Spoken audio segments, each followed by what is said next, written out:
Hi, Jamlaba Prize asigi winner kanana oibage haibadu yeminarasi. Sida dum paste tawreko adugi video dugi link to dum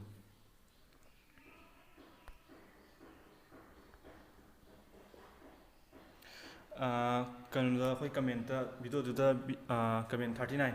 comment 39 yawi si comment 39 ji khoi selection or miyoi jing dune adu si ki selection or je kana oidino haibdo ama kaktane khande je lucky person do khoi winners khoi 56 days ki 1.5 GB khoi per day unlimited oina capture gane hamniwa adu mayam si je andum yenga jine si je kana oigadagi haibdo dum mayam punna dum start tawre ko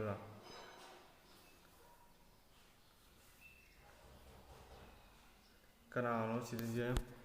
Alex Surok Kaibam.